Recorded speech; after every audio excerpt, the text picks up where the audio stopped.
दाखिला। रोली की शादी उसके माँ बाप एक आलसी लड़के से करा देते हैं।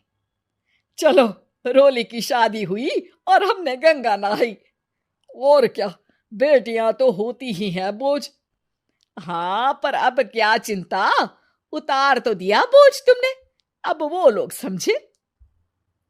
ससुराल में रोली का पति कहता है, देखो, मैं कोई काम नहीं करता, ये बात तुम्हारे मम्मी पापा को बता दी थी मैंने। अब जो किराया आता है दुकान का, उसी से घर का गुजारा करना है। कभी भूल से भी कोशिश ना करना किसी चीज की डिमांड की। क्या मम्मी पापा को पता था कि आप कोई काम नहीं करते? और क्या, बड़ा अच्छे से पता था। उन लोगों को तो तुम बोझ लगती थी, बोल रहे थे कि बस शादी कर लो और कोई मतलब नहीं है। रोली को यह सुनकर बहुत गुस्सा आता है, लेकिन करती भी तो क्या, क्योंकि वो जानती थी कि उसके माता पिता ऐसे ही हैं। जैसे तैसे रोली दिन काट रही थी। रोली को एक प्यारी सी बेटी होती है। धीरे धीरे वो बड़ी होती है और उसके साथ उसकी जरूरतें भी बढ़ती जाती है। सुनिए जी, अब तो सिमी बड़ी हो रही है, उसका स्कूल में दाखिला कराना है। मैंने अब तक तो जैसे तैसे समय काट लिया, लेकिन मैं बच्ची की परवरिश में कोई कमी नहीं रखूंगी। अरे क्या है यार, अब तो लगता है कोई ना कोई काम ढूंढना ही पड़ेगा। अब पति रोज काम की तलाश में जाता और बिना किसी काम के वापस आ जाता। रोली समझ जाती है कि पति के अंदर अब काम करने की क्षमता नहीं है। वो बेटी को उच्च शिक्षा देने के लिए कुछ करना चाहती थी, लेकिन करती तो क्या करती। एक दिन रोली की सहेली कहती है, रोली, मेरी कोई औलाद नहीं है। अगर तू मेरी औलाद को जन्म दे तो मैं तुझे तेरे मुंह मांगे पैसे दूंगी। अरे, तेरी औलाद को मैं कैसे जन्म दे सकती हूँ? सरोगेसी से। बच्चा मेरा और वैभव का ही होगा, लेकिन कोख तेरी होगी। ये संभव है रोली। रोली कुछ सोचकर कहती है, मुझे मंजूर है, लेकिन मैं इसका 2 लाख रुपया लूंगी। अरे कोई बात नहीं, मुझे मंजूर है। रोली खुश हो जाती है कि एक बच्चा पैदा करने का उसे 2 लाख रुपया मिलेगा। वो घर आकर पति को बताती है, वो भी खुश हो जाता है।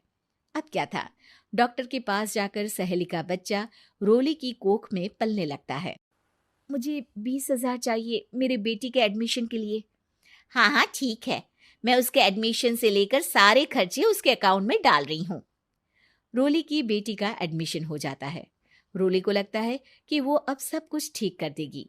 दिन और महीने आगे बढ़ते हैं। अब एक दिन, एक बात कहूं जी, काश इस बच्चे को मैं रख पाती। मैं अब इससे काफी जुड़ गई हूँ। अरे यार, पता नहीं किसका बच्चा है, अपने पास है ना अपनी मुन्नी। हाँ, लेकिन अब मैं भी इस बच्चे से जुड़ाव फील करने लगी हूँ। लेकिन मैं ये जानती हूँ कि ये मेरा बच्चा नहीं है। दोनों की जिंदगी ठीक चल रही थी, लेकिन कहते ना कि सुख का पल ज्यादा लंबा नहीं होता। एक दिन रोली की सहेली का फोन आता है। रोली, मुझे अब ये बच्चा नहीं चाहिए, मैं अपने पति को छोड़ रही हूँ। अरे लेकिन मुझे पैसों की जरूरत है, बच्चा तुम्हारा है, मैं क्या करूंगी? सहेली बिना कुछ बोले फोन काट देती है, फोन स्विच ऑफ कर देती है। लेकिन रोली के जीवन का तूफान यहीं नहीं रुकता। रोली, मैं इतना भार नहीं उठा सकता। आज पढ़ाई का पैसा मांग रही हो, कल को शादी, कॉलेज और पता नहीं क्या क्या। मैं तुम्हें छोड़ रहा हूँ, अपनी बच्ची उठाओ और निकलो इस घर से। अरे पर मैं कर तो रही हूं ना बच्चे के लिए काम, आप आराम से रहिए ना। क्या काम कर रही हो, देख रहा हूं मैं। ये छोटा शहर है, यहाँ लोगों को बात बनाते वक्त नहीं लगता। तो मैं क्या करूं? ज्यादा पढ़ी लिखी नहीं हूं, कैसे घर के खर्चे चलाऊं? और आप तो काम करना ही नहीं चाहते। हाँ, ना चाहता हूं और ना ही करूंगा। रोली को पति की बात पर काफी गुस्सा आ जाता है। ठीक है, अगर मेरे जीवन में संघर्ष ही लिखा है तो वही सही। इस वक्त पति होने के नाते आपको मेरा साथ देना चाहिए था, लेकिन नहीं, आपने तो इस हाल में मुझे घर से बाहर निकालने की बात कह डाली। देखो, ये सारी फालतू की बातों के लिए वक्त नहीं है मेरे पास। रोली, जिसकी कोख में किसी और का बच्चा था और साथ छोटी सी बेटी, पति का घर छोड़कर रास्ते पर आ जाती है। रोली के पास मायके के सिवा दूसरा कोई रास्ता नहीं होता। अरे रोली कैसी है? कितने दिनों के लिए आई है? हमेशा के लिए माँ। वो माँ को सारी बात बता देती है। ओए लड़की, इतनी हिम्मत का काम कर लिया। अरे ना ना, यहाँ कोई जगह नहीं है। तुम तो अपना बोरिया बिस्तर उठाओ और निकलो यहाँ से। रोली के पास अब मायके का रास्ता भी नहीं बचता। वो चुपचाप बच्ची को लेकर जा रही थी कि उसे दर्द होता है और वो डॉक्टर के पास चली जाती है और फिर वहां वो एक प्यारे से बेटे को जन्म देती है। कितना प्यारा है, कितने अभागे हैं इसके माँ बाप जो इसके पैदा होने पर भी नहीं है। तभी वहां डॉक्टर आ जाती है। रोली, बच्चे के पिता तुमसे मिलना चाहते हैं। आपका बहुत बहुत शुक्रिया। मैं इस बच्चे को पालूंगा, भले ही इसकी माँ ने इसे छोड़ दिया हो, पर मैं अपनी जिम्मेदारी निभाऊंगा। तो क्या आप मुझे इसके पैदा करने के लिए जिन पैसों की बात हुई थी वो भी देंगे? हाँ, और साथ ही आप चाहें तो मेरे घर में रहकर मेरे बच्चे की देखभाल भी कर सकती हैं। मैं उसके लिए आपको सैलरी दे दिया करूंगा। रोली को लगता है कि जैसे भगवान ने उसके लिए सुकून का रास्ता खोल दिया। वो अब मुकेश के साथ उसके घर चली जाती है, जहां रहकर वो उस बच्चे की देखरेख करती है। अब मुकेश के घर को रोली अच्छे से संभाल लेती है। उसके लिए खाना बनाने से लेकर बच्चों की देखभाल और घर की देखरेख। धीरे धीरे मुकेश को रोली से प्यार हो जाता है। रोली, तुम्हारी बेटी और मेरा बेटा बिल्कुल भाई बहन की तरह साथ रहते हैं। हाँ, आखिर है तो एक ही कोख के बच्चे, अटैचमेंट तो होगा ही ना। रोली, तुमने घर और मुझे दोनों को संभाल लिया। ये तो मेरा काम है। आपने भी तो मुझे छत दी जिससे मैं अपनी बेटी की पढ़ाई और भविष्य के लिए पैसे जोड़ सकूं। अब रोली, क्या तुम मुझसे शादी करोगी? अब मैं जानता हूं तुम्हारी भी शादी कुछ खास अच्छी नहीं रही। रोली को मुकेश की बात ठीक लगती है। वो उसे हाँ बोलने की सोच ही रही होती है कि उसके पहले पति का फोन आ जाता है। रोली, मैं बहुत परेशान हूं। मेरा एक्सीडेंट हो गया है। मैं चाहता हूं तुम वापस आ जाओ। रोली को पुराने पति की चिंता होने लगती है। वो सोचती है कि वो क्या कर रही थी। हाँ ठीक है, मैं आ रही हूँ। हाँ रोली, आ जाओ, लेकिन बच्ची को कहीं हॉस्टल में छोड़कर आना, क्योंकि मैं नहीं चाहता कि हम लोगों के बीच फिर से वो सारी बातें हो। रोली को समझ आ जाता है कि पति आज भी सुधरा नहीं है। वो पति के पास जाने से इनकार कर मुकेश को हाँ कर देती है।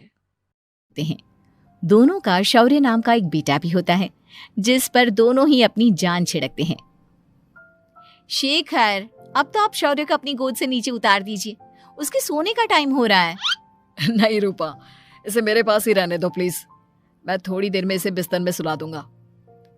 लेकिन कल सुबह आपकी ऑफिस में मीटिंग भी तो है ना, और इसके लिए आपको कल जल्दी भी तो निकलना होगा। जाइए, आप भी जाकर सो जाइए। क्या यार, अभी तो मेरी गोद में आया था मेरा बेटा और तुम उसे लेकर जा रही हो। बाद में कर लेना अपने बेटे से प्यार, अभी जाकर सो जाइए। रूपा शेखर से शौर्य को ले रही होती है कि तभी शौर्य रोने लगता है। शौर्य को रोता देखकर रूपा उसे फिर से शेखर को थमा देती है। आपका बेटा ना एक नंबर का नौटंकी है, बिल्कुल आप पर गया है वो।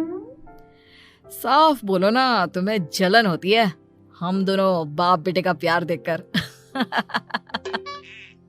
पहले बड़ा तो होने दो तुम शौर्य को, फिर देखना वो सबसे ज्यादा मुझे ही प्यार करेगा। देखते हैं।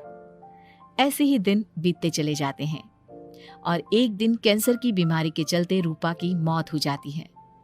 अब शौर्य 3 साल का हो चुका होता है, जिसके कारण उसकी दादी शेखर पर दूसरी शादी का दबाव बनाने लगती है।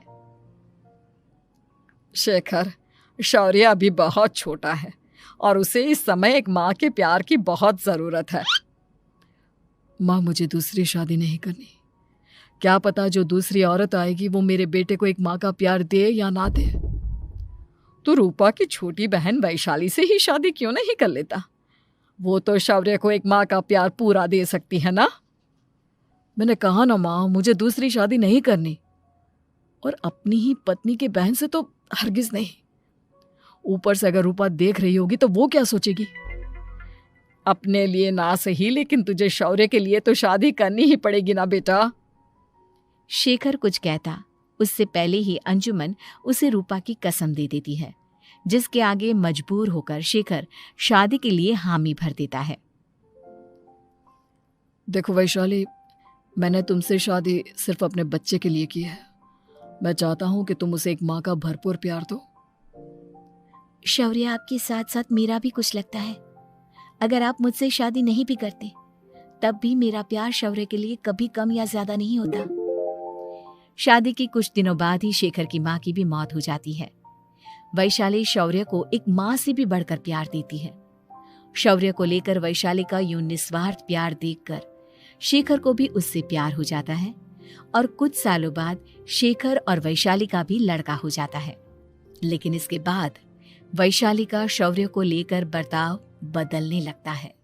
वैशाली, मैं देख रहा हूँ तुम आजकल शौर्य का जरा भी ध्यान नहीं रख रही हो। मुझे पता नहीं था कि आदित्य के होने के बाद तुम इतना बदल जाओगी। आदित्य मेरा अपना सगा खून है और शौर्य दीदी का। फिर मैं दोनों में अंतर कैसे नहीं करूं? माँ भले ही दोनों की अलग अलग है, लेकिन पिता तो एक है ना। अगर मुझे पहले पता होता कि तुम इतनी जल्दी बदल जाओगी तो मैं कभी तुमसे शादी ही नहीं करता। हाँ, तो किसने कहा था आपसे मुझसे शादी करने के लिए? मैं थोड़ी ना आई थी आपके पास। आपकी माँ ही आई थी मेरे घर आपका रिश्ता लेकर। वैशाली, मुझे तुमसे ऐसी उम्मीद नहीं थी। गुस्से में शेखर अपना पैर पटकता हुआ शौर्य को वहां से लेकर चला जाता है। पापा, मम्मा मुझसे प्यार क्यों नहीं करती? क्या मैं उनका सगा बेटा नहीं हूँ इसलिए मुझसे प्यार नहीं करती? मम्मा नहीं करती तो क्या हुआ बेटा, पापा तो करते हैं ना आपसे प्यार। कुछ दिनों के बाद, आज तुझे खाना पीना कुछ नहीं मिलेगा। चल चुपचाप से अपने रूम में जाकर सो जा।